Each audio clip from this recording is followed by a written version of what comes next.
My name is Gwendolyn, and at 65 years old, I never imagined my only son would ban me from his wedding. The elegant envelope I received contained no invitation, just an itemized bill for $190,000 with a handwritten note. Be thankful I let you contribute. The betrayal cut deep into my mother's heart, but what happened next surprised everyone, especially my son and his fiancée. Before I share my story, let me know where you're watching from in the comments. Please like and subscribe if family drama stories resonate with you. Looking back, I should have seen the signs earlier. But when you're a mother, you tend to see your child through rose-colored glasses, no matter how old they get. I became a single mother when my husband Thomas died of a sudden heart attack. Jackson was only 4 years old at the time. We lived in a small town outside of Boston, where I worked as an elementary school teacher. Thomas had been the primary breadwinner as a civil engineer, and his death left us not just emotionally devastated but financially vulnerable as well. Those early years were incredibly difficult. The life insurance helped initially, but it wasn't enough to sustain us long term. I started taking on tutoring jobs after school and weekend work at a local bookstore just to make ends meet. There were nights when I would serve Jackson his dinner and tell him I had already eaten when the truth was I was skipping meals so he could have enough. Despite the hardships, Jackson was the light of my life. He was an incredibly bright child with curious eyes that seemed to take in everything around him. He learned to read before kindergarten and would sit for hours with books about dinosaurs and space. His teachers constantly told me what a joy he was to have in class, always asking thoughtful questions and eager to learn. I remember one particular parent-teacher conference when Jackson was in 3rd grade. His teacher, Mrs. Harrington, pulled out a story he had written about a superhero mom who could be in 3 places at once and never got tired. I still have that paper tucked away in my keepsake box. It was moments like that that made all the sacrifices worthwhile. As a single mother, I was determined that Jackson would never feel disadvantaged. I saved every extra penny for his education fund, forgoing new clothes for myself, delaying home repairs, and putting my own dreams of travel on hold. My parents helped when they could, but they were living on a fixed retirement income in Florida, so their assistance was limited. Jackson excelled academically throughout his school years. By high school, he was at the top of his class, captain of the debate team, and being courted by several prestigious universities. I was so proud watching him graduate as valedictorian, knowing all the late nights studying had paid off. When he was accepted to Princeton with a partial scholarship, I cried tears of joy, even though the scholarship wouldn't cover everything I had managed to save enough to help with the rest. I took out a second mortgage on our modest home to ensure he could attend without the burden of student loans. Jackson promised he would make me proud, and for many years he did. During his undergraduate years, Jackson seemed grateful for the sacrifices I had made. He would call regularly, come home for holidays, and even surprised me, one Mother's Day, by having flowers delivered with a card that read, "To the woman who gave me everything." Those words meant the world to me. After Princeton, Jackson was accepted into Harvard Law School. By this point, my savings were depleted, and I had to take on even more work to help with his expenses. I never complained, though. Seeing my son thrive was all the reward I needed. I was in my late 50s by then, and while other women my age were thinking about retirement, I was picking up additional teaching certifications to increase my earning potential. It was during his final year of law school that Jackson met Tiffany. He called me one evening more excited than I had heard him in years, describing this amazing woman he had met in one of his classes. According to Jackson, Tiffany was brilliant, beautiful, and from a good family, which I later learned meant wealthy. When I first met Tiffany during a weekend visit to Cambridge, she seemed polite and poised. She came from a family of successful attorneys in Connecticut and had the polished demeanor of someone who had grown up with privilege. I noticed she was wearing designer clothes and a watch that probably cost more than my monthly mortgage payment, but I tried not to judge. If she made Jackson happy, that was all that mattered to me. What I did notice, however, was a subtle shift in Jackson's behavior when Tiffany was around. He seemed more conscious of appearances, more critical of my modest clothes and our simple lifestyle. Once when I mentioned a funny story from his childhood about how he used to mispronounce certain words, he cut me off abruptly, shooting a nervous glance at Tiffany. After graduation, Jackson accepted a position at a prestigious law firm in New York City, the same firm where Tiffany would be working. They moved into an expensive apartment in Manhattan, and our communication became less frequent. When I would call, Jackson often seemed rushed, promising to call back later but rarely doing so. For the next 3 years, I watched as Jackson's life transformed.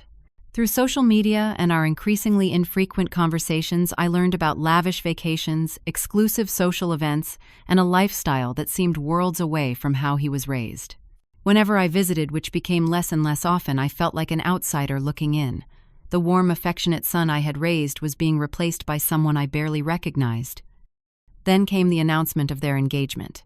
Jackson called to tell me the news, and while I was genuinely happy for him, something felt off. He didn't ask me to be part of the proposal planning or seem interested in my reaction beyond the obligatory congratulations. When I asked about meeting Tiffany's parents or discussing wedding plans, he was vague, saying they were still figuring things out and would keep me posted. Little did I know that this engagement would mark the beginning of the most painful chapter in our relationship, one that would test not just my love for my son, but my own self-worth and dignity as a person. The weeks following Jackson and Tiffany's engagement should have been a joyful time of celebration and planning. As the mother of the groom, I was eager to be involved in whatever way would be helpful. I had always imagined this moment, dreaming about helping my son prepare for one of the most important days of his life. I called Jackson a week after the engagement announcement, offering to help with wedding preparations. "I'd love to be involved in any way you need," I told him, trying to contain my excitement. "Whether it's researching venues or helping with invitations, just let me know." There was a pause on the other end of the line before Jackson replied, "Thanks, Mom, but Tiffany has a very specific vision for the wedding. Her mother is helping her with most of the planning." I tried not to feel hurt. "Of course I understand. But I'm here if you need anything at all," I assured him. As the weeks passed, I noticed that Jackson rarely mentioned the wedding during our calls, which were becoming shorter and less frequent. When I would ask specific questions about their plans, his answers were vague and dismissive. "We're still deciding," or "Nothing's finalized yet," he would say. One evening, while scrolling through Facebook, I was surprised to see photos posted by one of Jackson's college friends showing him and Tiffany at what appeared to be a venue tour. The caption read, "Helping the future Mr. and Mrs. Walsh pick their dream location." I felt a knot form in my stomach. They were already looking at venues and I hadn't even been told. I decided to reach out to Tiffany directly, thinking perhaps Jackson was just too busy with work to keep me updated. I sent her a warm email congratulating her again on the engagement and suggesting we have lunch the next time I was in the city.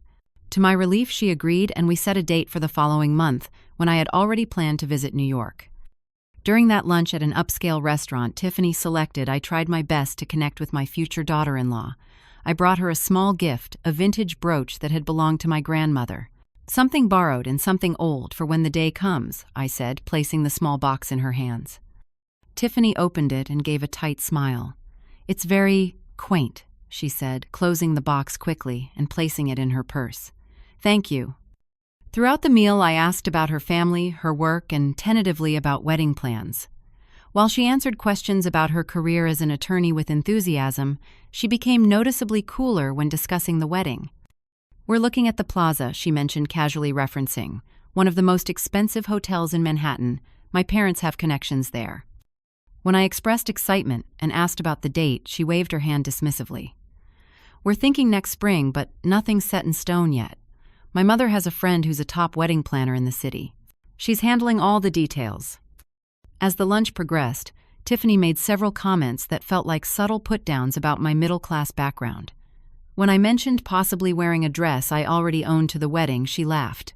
"Oh, Gwendolyn, no one rewears dresses to events of this caliber.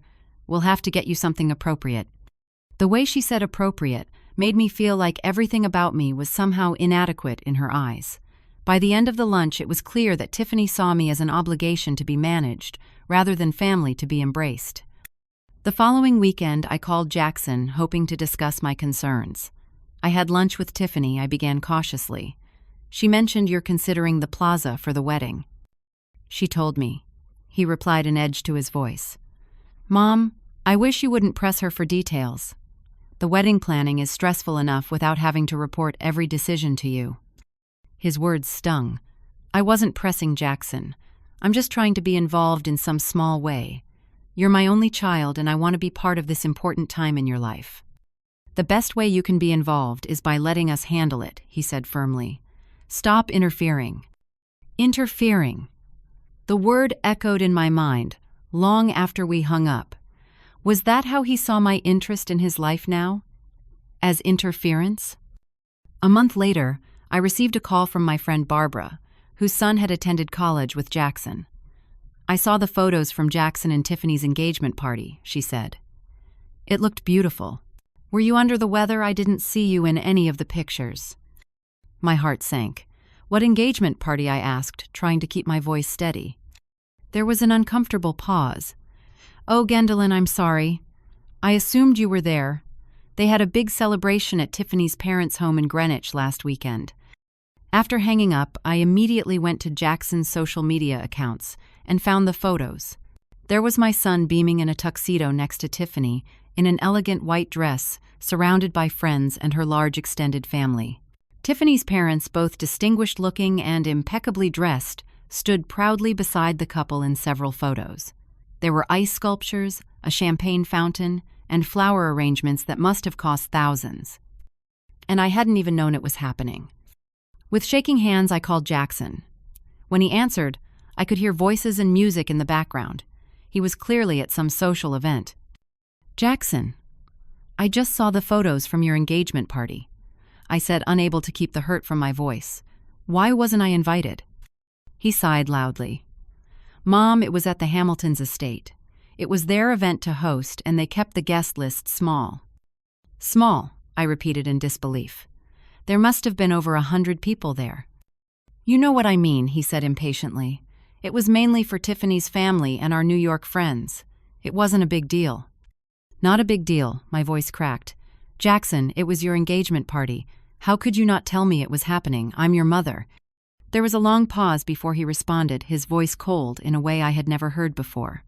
Honestly, Mom, this is exactly why we didn't invite you. You make everything about yourself. Tiffany was worried you would be uncomfortable with her family and friends, that you might feel out of place. And looking at how you're reacting right now, I think she was right. Out of place, I repeated, hardly able to believe what I was hearing. Look, Jackson continued, lowering his voice. Tiffany's family moves in different circles than what you're used to. Her father is a senior partner at one of the top law firms in the country. These are people with certain expectations and standards. I can't have you showing up and embarrassing me. Embarrassing him. The words felt like a physical blow. When have I ever embarrassed you? I asked quietly. Mom, I've got to go. We'll talk about this another time. And with that, he hung up. I sat there with the phone in my hand, tears streaming down my face. In that moment, I realized something fundamental had changed in my relationship with my son. The little boy who had once written about his superhero mom now saw me as someone who might embarrass him in front of his new wealthy connections. For the first time, I wondered if I even knew who my son was anymore. In the months that followed, I tried desperately to hold on to hope that things would improve between Jackson and me. I told myself that wedding planning was stressful, that Tiffany's family was perhaps more traditional, and expected to take the lead, that once the wedding was over, my son would return to being the person I had raised. I made it a point to be supportive without being pushy. I sent thoughtful gifts to their apartment, a set of crystal wine glasses, monogrammed towels for their home things I thought might make them feel I was embracing their new life together. I received brief thank you texts from Jackson, but never a call.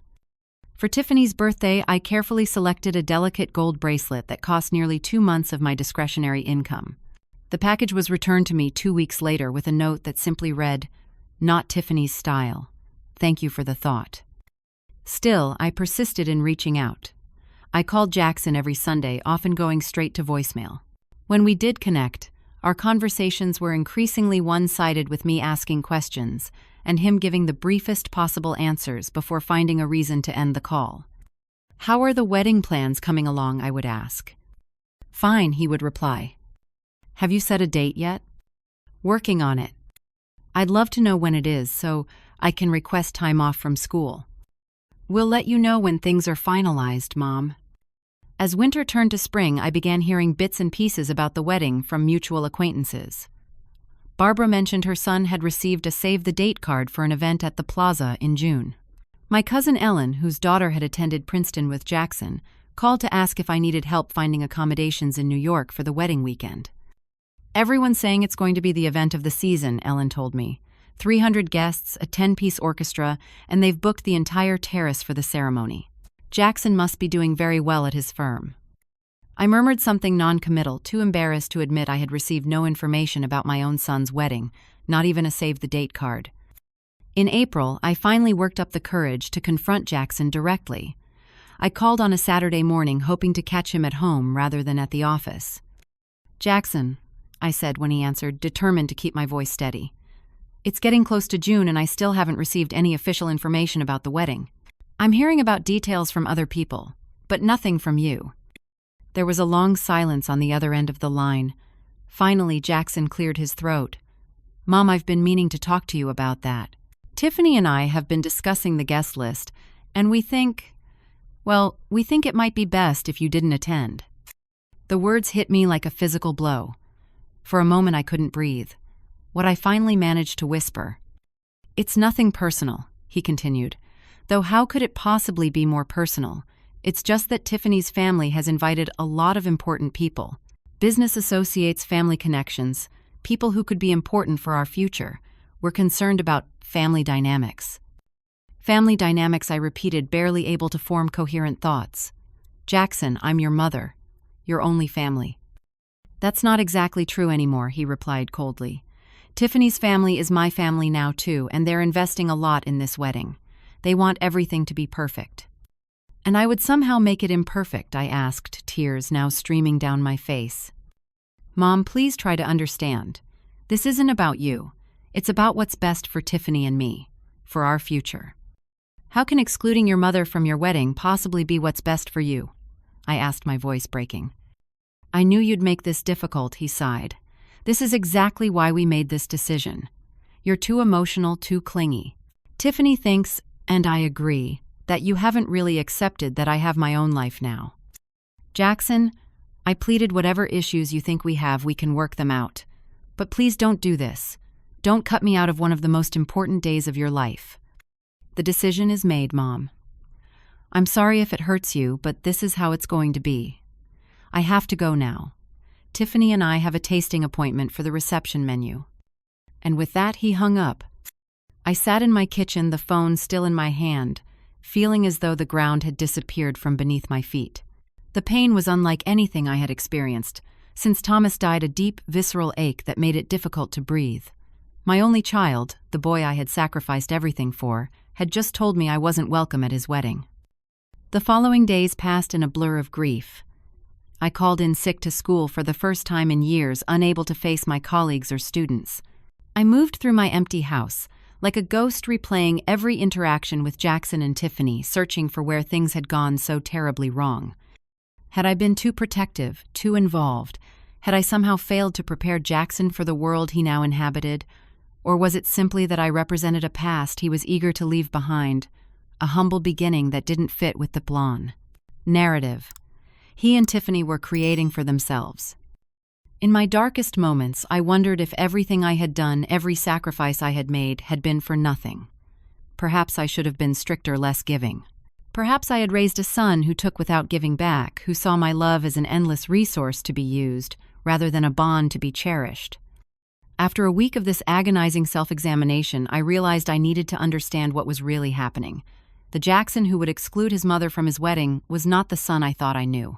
Something else had to be going on, some influence or pressure I wasn't seeing. I began reaching out to people who might have insight. I called Jackson's childhood friend Michael, who had remained close with him through college. At first, Michael was hesitant to speak freely, but eventually he revealed that there had been tensions between Jackson and Tiffany's family. "Her parents are very controlling, Mrs. Miller," he told me. "They're basically funding his whole career at this point. They got him his position at the firm, they bought them that apartment. From what Jackson's told me, they expect certain things in return." "Like cutting his mother out of his life?" I asked bitterly. Michael hesitated. "I don't know the details, but Tiffany has said some things about you to our friend group, about how you're clingy and don't understand their lifestyle. Jackson doesn't correct her." Each new piece of information was another wound, but at least I was beginning to understand. My son was being pulled into a world where appearances mattered more than authenticity, where connections mattered more than family. and for whatever reason I had been deemed unsuitable for that world. I thought I had reached the bottom of my heartbreak, that nothing could hurt more than being banned from my only child's wedding. But I was wrong. The worst was yet to come. On a rainy Tuesday in May, about a month before the wedding was scheduled to take place, I received an envelope in the mail. It was thick, cream-colored stationery with a silver wax seal bearing the initials J and T intertwined. My heart leapt for a moment, wondering if perhaps Jackson had reconsidered if this was an invitation after all. With trembling fingers, I carefully broke the seal and opened the envelope.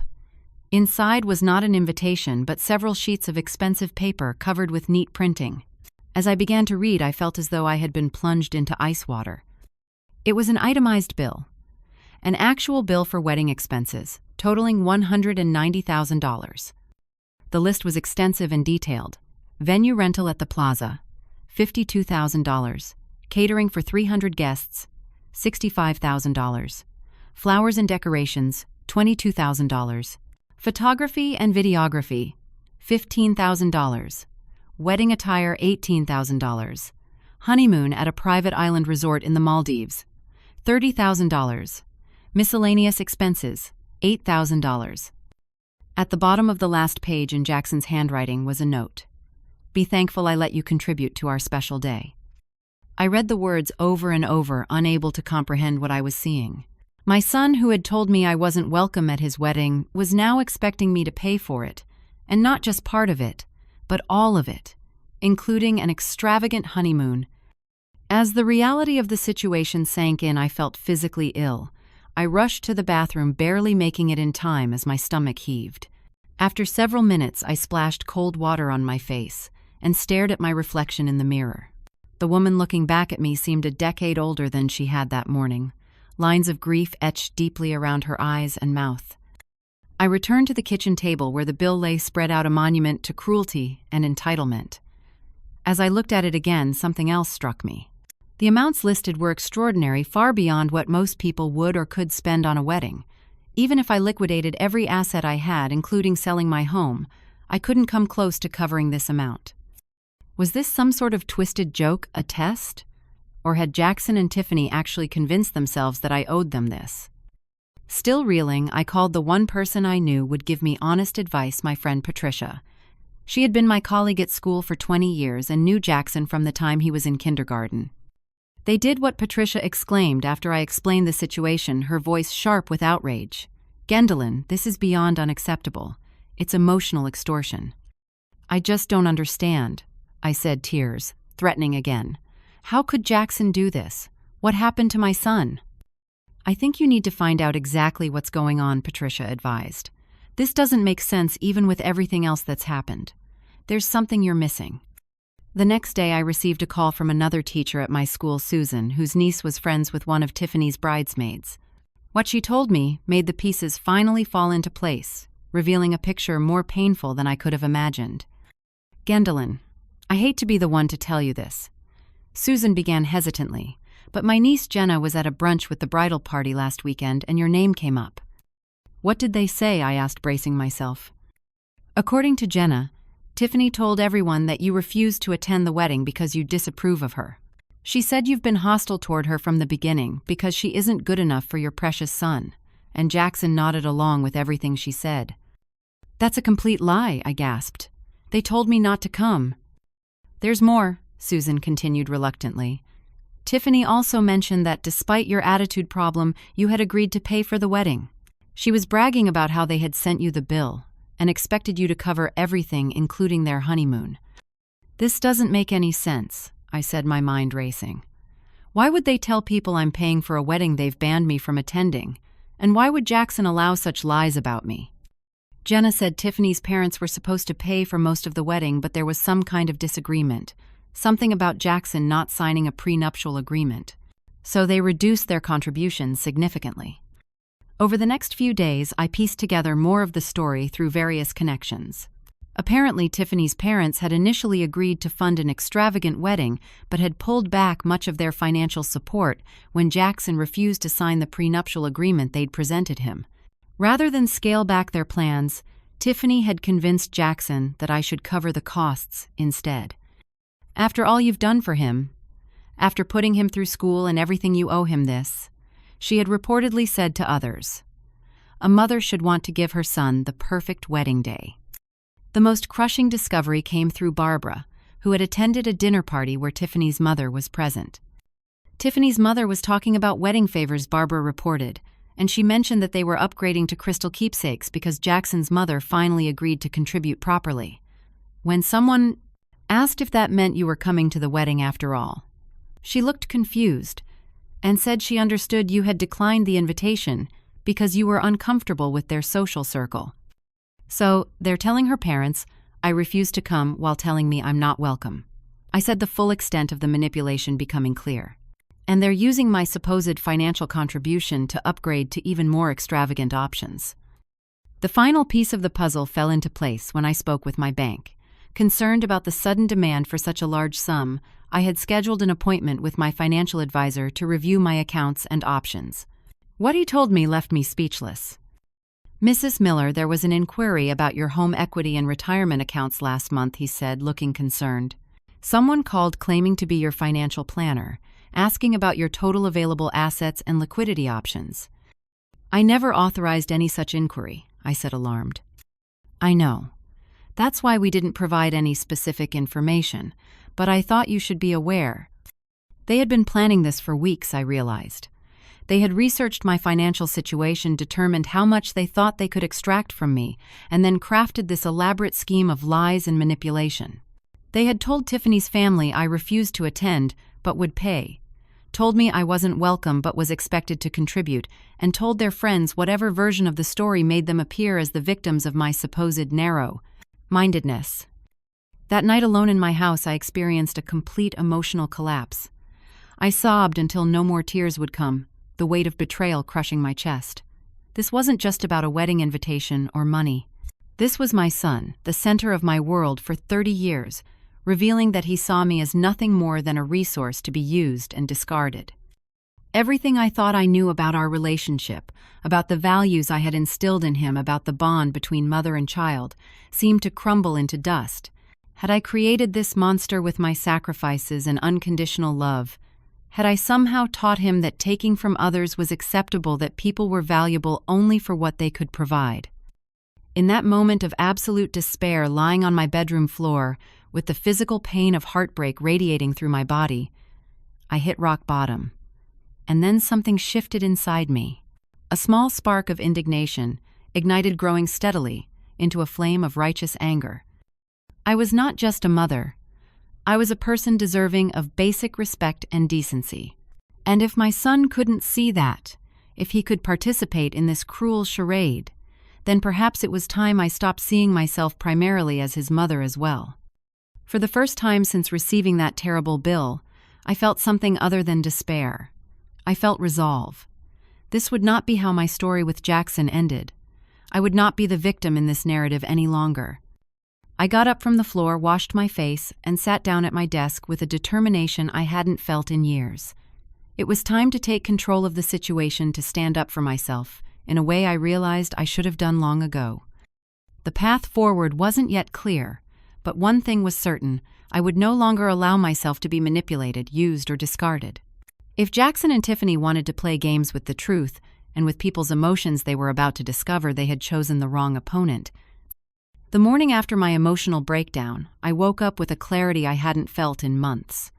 My first instinct, I have to admit, was to simply pay the bill, or at least as much of it as I could manage. Perhaps this was the price of maintaining any relationship with my son.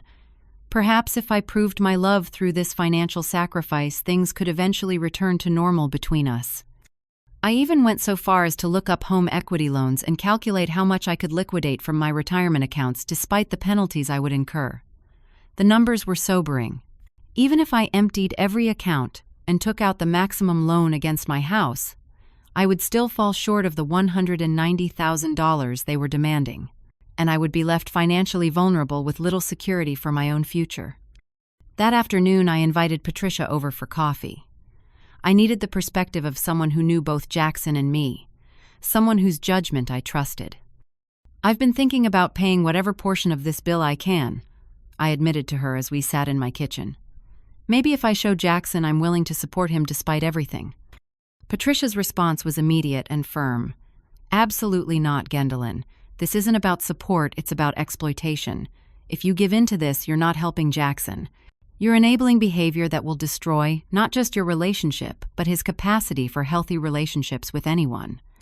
Deep down, I knew she was right, but the maternal instinct to protect and provide was still strong. "I just don't want to lose him completely," I whispered. "You're not the one cutting ties," Patricia pointed out. "They've already done that by excluding you from the wedding. This bill isn't an invitation back into their lives.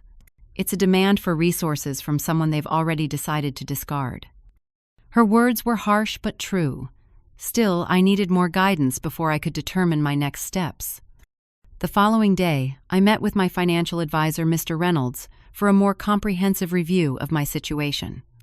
"Even if you wanted to pay this amount, which I strongly advise against it, would devastate your financial security," he explained, showing me projections of what my retirement would look like if I drained my accounts now. "You would likely have to sell your home, continue working well into your 70s, and still face the possibility of financial hardship in your later years." When I showed him the itemized bill, he shook his head in disbelief. "These amounts are extraordinarily inflated even for a high-end New York wedding. $52,000 for venue rental at the plaza. That might cover the basic fee, but it's well above the typical cost. And $30,000 for a honeymoon is excessive by any standard." His professional assessment confirmed what I had begun to suspect: the bill had been padded significantly, perhaps with the expectation that I would negotiate down to a still substantial amount. Armed with this information, I began reaching out to extended family members and old friends of Jackson's, not to complain or seek sympathy, but to understand what they had been told about the situation. The picture that emerged was both disturbing and illuminating. Different people had been told different stories, all carefully crafted to make me appear unreasonable, cold, or jealous of Tiffany. To some, I was the mother who refused to attend her son's wedding out of spite. To others, I was grudgingly paying for the celebration, but too prideful to participate. The common thread in all these narratives was that I was the villain, the obstacle to Jackson and Tiffany's perfect happiness. What was most painful was discovering that this campaign of lies had been going on for nearly 2 years, since shortly after Jackson and Tiffany began dating. Small comments, subtle implications, and outright falsehoods had been strategically deployed to isolate me and control the narrative about our relationship. I realized then that confronting Jackson and Tiffany directly would be futile. They had invested too much in their version of events to acknowledge the truth now. Any emotional appeal from me would likely be twisted and used as further evidence of my supposed instability or hostility. Instead, I needed to be strategic. I consulted with a lawyer, not with the intent to sue, but to understand my legal obligations and options. "You have absolutely no legal obligation to pay for your adult son's wedding," the lawyer assured me, "particularly given that you weren't consulted about any of these expenses beforehand and have been explicitly uninvited from the event." "Could they take legal action against me for refusing to pay?" I asked. "They could try, but they would have no case. There's no contract, no agreement, not even a verbal promise on your part to cover these costs. If anything, sending you a bill of this nature after excluding you from the wedding could potentially be construed as harassment." This consultation gave me the confidence to begin crafting my response. I worked with the lawyer to draft a formal letter declining to pay any of the wedding expenses. The language was respectful but firm, making it clear that while I wished them well, I would not be financing their celebration. At the same time, I began quietly reaching out to close family, friends, and relatives, not to disparage Jackson or Tiffany, but to simply state my truth. I didn't share the details of the bill or make accusations. I simply said that contrary to what they might have heard, I had not declined an invitation to the wedding, but had in fact been told not to attend. I also made a decision that some might consider petty, but which felt deeply important to me as a symbolic action. I made a donation of $5,000, a significant amount for my budget, but one I could afford, to a charity supporting victims of domestic emotional abuse. I made it in honor of Jackson and Tiffany's wedding, and arranged for the acknowledgement to be sent to their apartment. As the wedding date approached, I found myself thinking more and more about the event itself. Despite everything, part of me still couldn't believe that Jackson would go through with marrying without his only parent present. Perhaps I thought seeing me in person might break through whatever spell Tiffany and her family had cast on him. After much consideration and against the advice of several friends, I decided I would attend the wedding ceremony. Not as an invited guest, but as a member of the public in the hotel where it was being held. The plaza was, after all, a public space in its lobby and many common areas. I wouldn't disrupt the ceremony or create a scene. I would simply be present, elegantly dressed, and composed a visual reminder of the mother who had been erased from the narrative. I purchased a new dress, had my hair professionally styled, and even splurged on makeup at a department store counter. If I was going to face this situation, I would do so looking my best, a visual contradiction to whatever unflattering picture they had painted of me. The night before the wedding, I stayed with Patricia, who lived much closer to Manhattan than I did. She was still concerned about my plan, but supported my need to reclaim some agency in the situation. "Just promise me you'll walk away if things get ugly," she said, as we shared a glass of wine. "Don't give them the satisfaction of seeing you lose your composure." I promise, I assured her. This isn't about creating drama, it's about standing in my truth. As I prepared for bed that night, I felt a strange sense of calm. For the first time since this ordeal began, I was taking action rather than simply reacting. Whatever happened tomorrow, I would face it on my own terms with dignity and self-respect. The days of being a passive recipient of cruelty were over. I fell asleep thinking not of Jackson as the grown man who had hurt me so deeply, but as the small boy who had once called me his superhero. Somewhere inside the person he had become, that child still existed. And while I couldn't rescue our relationship single-handedly, I could at least show him what true strength and dignity looked like.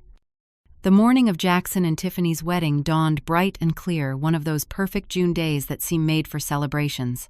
As I dressed in my new outfit, a tasteful navy blue dress that Patricia assured me looked elegant and appropriate, I felt surprisingly steady.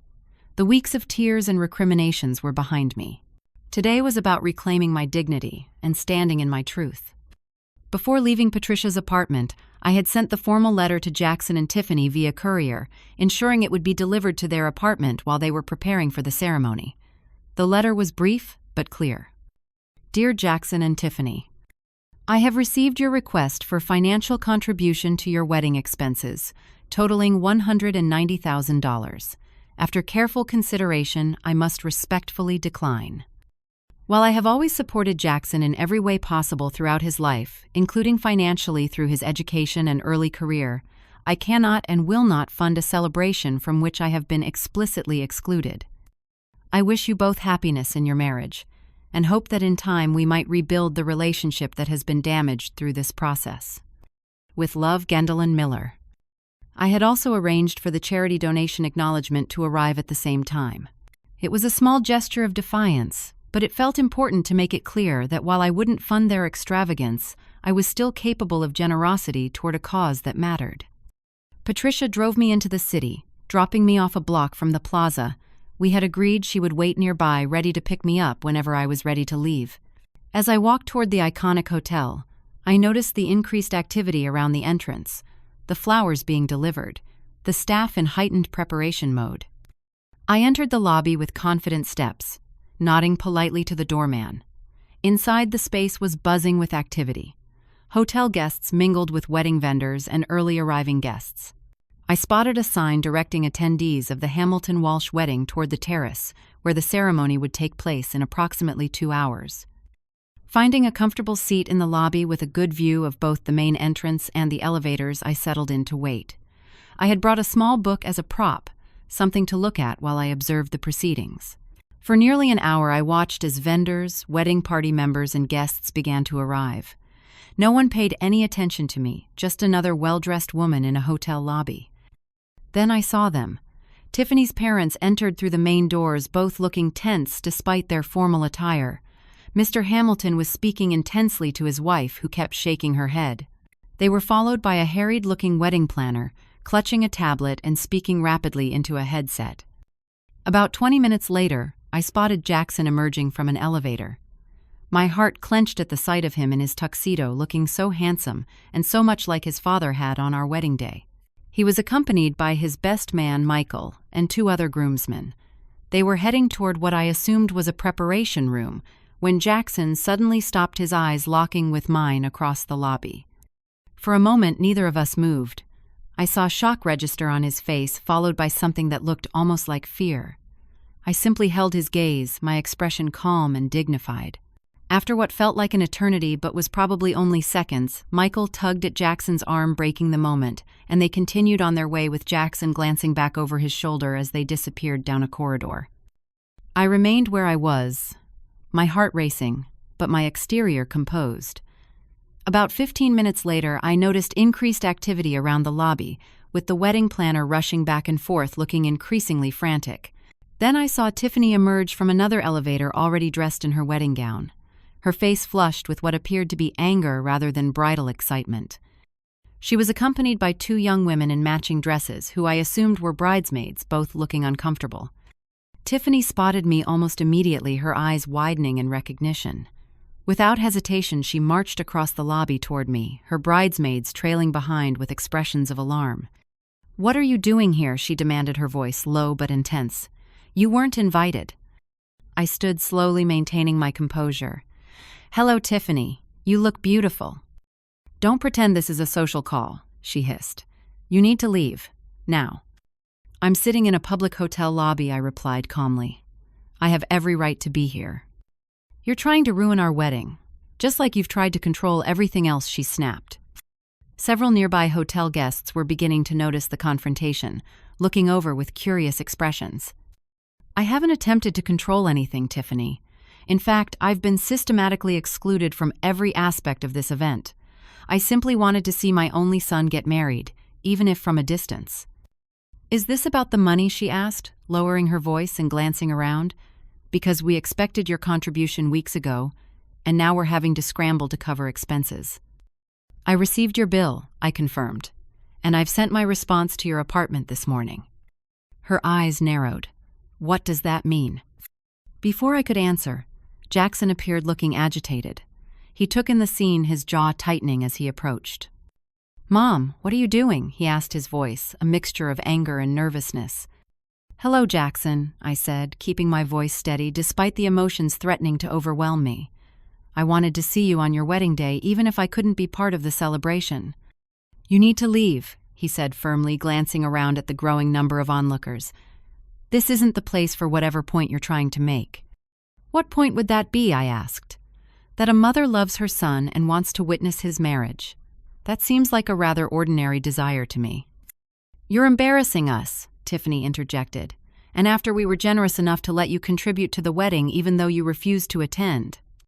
Her words hung in the air loud enough that several nearby people turned to stare.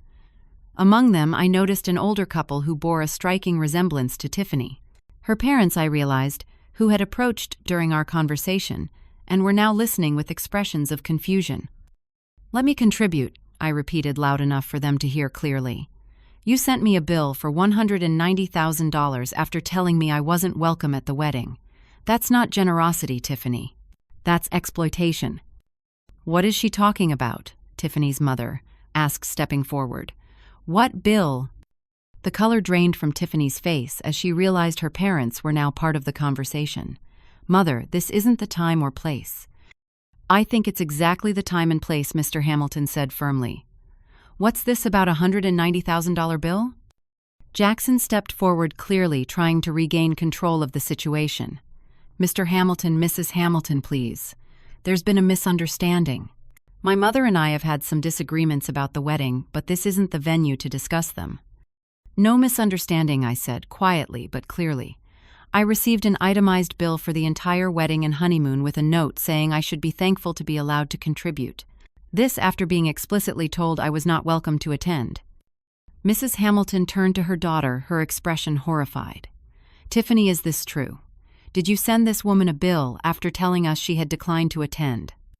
The growing crowd of onlookers now, including several wedding guests who had arrived early, watched the unfolding drama with undisguised interest. I felt a momentary pang of guilt for creating a scene, but reminded myself that I hadn't initiated this confrontation. I had simply been present, and the truth had done the rest. "We should discuss this privately," Tiffany insisted, looking increasingly desperate. "I agree," I said, gathering my purse and book. "I didn't come here to disrupt your day, Jackson. I just wanted to see you. I'll go now." As I turned to leave, Mr. Hamilton stepped forward.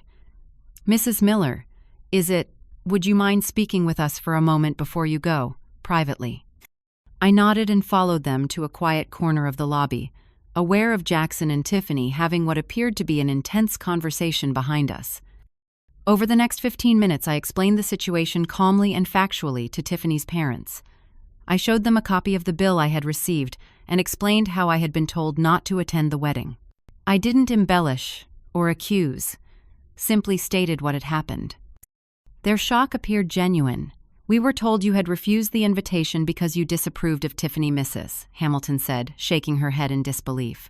"And we had no idea about this bill. We reduced our contribution because of the prenuptial agreement issue, but we never suggested you should cover the difference." "This is unconscionable," Mr. Hamilton added, his expression grim. "Whatever disagreements exist between families, this type of deception is unacceptable." When we returned to where Jackson and Tiffany were waiting, the atmosphere was tense. The wedding planner hovered nearby, clearly unsure how to proceed with the ceremony scheduled to begin in less than an hour. "We need to postpone," Mr. Hamilton announced firmly. "We can't proceed with this wedding under these circumstances." "Daddy, no," Tiffany protested. "Everything is arranged. People are arriving. We can sort this out later." "I'm sorry about this situation," I said sincerely. "That was never my intention. Please don't postpone on my account." Mr. Hamilton regarded me thoughtfully. "Mrs. Miller, would you be willing to stay for the ceremony as an invited guest? It seems the least we can do under the circumstances." I glanced at Jackson, whose expression was unreadable, and Tiffany, who looked like she might explode with rage. "I appreciate the gesture," I said carefully, "but I think my presence would create more tension than celebration at this point. Another time, perhaps." With that, I nodded politely to everyone and walked away, head held high. As I exited the plaza, I felt a strange mixture of sadness and liberation. I hadn't come for revenge or to create a scene, but the truth had emerged anyway, bringing its own form of justice. I called Patricia to pick me up, and as we drove away from the hotel, I didn't look back. Whatever happened with the wedding now was no longer my concern. I had stood in my truth, maintained my dignity, and refused to be the victim in a narrative others had tried to write for me. For the first time in months, I felt at peace. In the days following the confrontation at the plaza, I deliberately disconnected from social media and asked friends not to update me about Jackson and Tiffany's wedding. Whatever had transpired after I left, I needed distance from it to begin my own healing process. This wasn't about punishing Jackson, but about protecting myself from further pain while I rebuilt my sense of self-worth. I later learned that the wedding had proceeded that day, but in a drastically altered form. Many guests had witnessed the confrontation in the lobby, and rumors spread quickly. Tiffany's parents, now aware of the deception, had refused to release additional funds, forcing the couple to scale back significantly or cover costs themselves. The lavish reception was reduced to a much simpler affair, and the extravagant honeymoon was postponed indefinitely. For my part, I focused on establishing clear boundaries going forward. With the help of a therapist I began seeing weekly, I worked through my feelings of guilt and failure as a mother. I had to accept that while I had done my best to raise Jackson with love and good values, his choices as an adult were his own. I couldn't claim credit for his successes, and I shouldn't assume blame for his moral failures. The hardest part of parenting, my therapist told me, is accepting that our children are separate people with their own agency. We can guide them, love them, and model good behavior, but ultimately they make their own decisions. This perspective helped ease the crushing weight of responsibility I had been carrying. I hadn't created the person Jackson had become. He had made choices influenced by new relationships and values that diverged from what I had taught him. Understanding this didn't erase the pain, but it did help me stop blaming myself. I also reconnected with friends and family members who had been fed false information about me.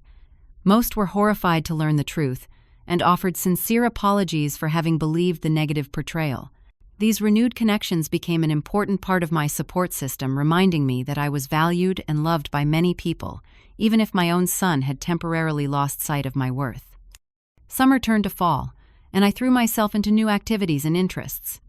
I joined a local hiking group, took a watercolor class at the community center, and volunteered at a literacy program for adults. Each new experience helped me reclaim parts of myself that had been subsumed by grief and betrayal. I was more than just Jackson's mother. I was a whole person with passions, skills, and contributions to make to the world. During this period, I also made important decisions about my financial future.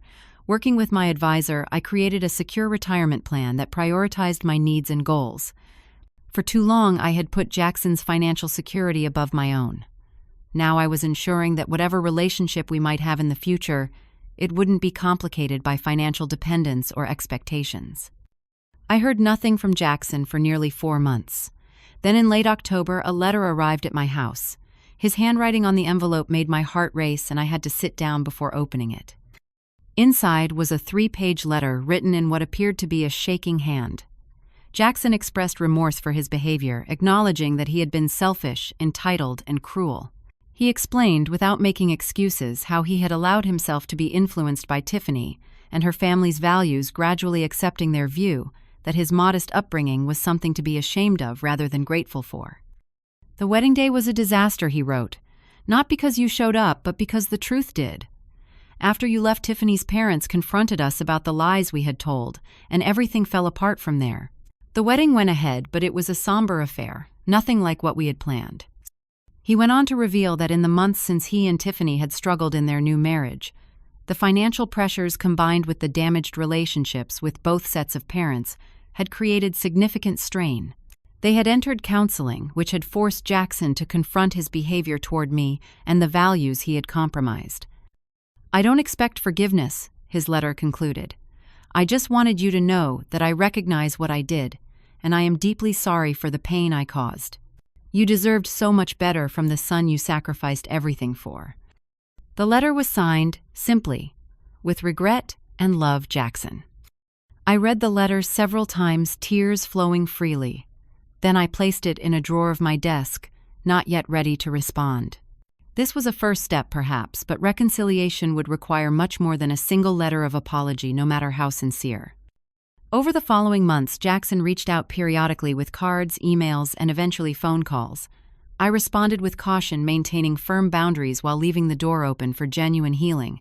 I made it clear that while I would always love him as my son, our relationship going forward would need to be based on mutual respect and honesty. "Trust is rebuilt," in small moments, I told him during one of our conversations. Not grand gestures or dramatic apologies, but consistent actions that showed genuine change. By the following spring, we had established a tentative new relationship. Jackson had begun coming to visit on his own without Tiffany every few weeks. During these visits, we slowly rebuilt our connection. Though it was different now from what it had been, there was a caution on both sides, an awareness of the damage that had been done, and the ongoing work required to heal it. As for Tiffany, I maintained a polite distance. Jackson shared that they were still working on their marriage with mixed results. I neither encouraged nor discouraged their efforts, recognizing that their relationship was their own to navigate. The experience transformed me in ways I never could have anticipated. I discovered a resilience I hadn't known. I possessed a capacity to stand firm in my own worth, even when those closest to me failed to see it. I learned that love doesn't require martyrdom, that healthy relationships include boundaries and reciprocity. Most profoundly, I came to understand that my value as a person was not dependent on how others treated me, even my own child. For too many years, I had measured my success as a human being primarily through my role as a mother. Now, I recognize that while that role was important, it was just one facet of my identity. The journey from betrayal to self-reclamation wasn't linear or easy. There were still days when grief would wash over me unexpectedly, when I would mourn the simple, uncomplicated mother-son relationship I had once taken for granted. But those moments became less frequent and less overwhelming with time. What replaced them was a hard-won wisdom and a deep, authentic peace. I had faced one of my greatest fears, the loss of my child's love and respect, and discovered that even that could not destroy me. I had been tested by fire and emerged not unscathed, but stronger, more compassionate toward myself, and more discerning about the relationships I cultivated. If you're facing betrayal by someone you love deeply, someone you've sacrificed for and believed in, know this: your worth is inherent and undiminished by their treatment of you. The path to healing isn't about forgetting, or even necessarily forgiving right away. It's about reclaiming yourself, remembering who you are beyond the relationship that wounded you, and building a life rich with meaning on your own terms. Have you ever had to set difficult boundaries with family members? How did you balance self-protection with leaving the door open for reconciliation? Share your experiences in the comments. If this story resonated with you, please like, subscribe, and share it with someone who might need to hear that they're not alone in navigating family heartbreak. Thank you for listening to my journey, and may you find strength and peace in whatever challenges you're facing in your own life.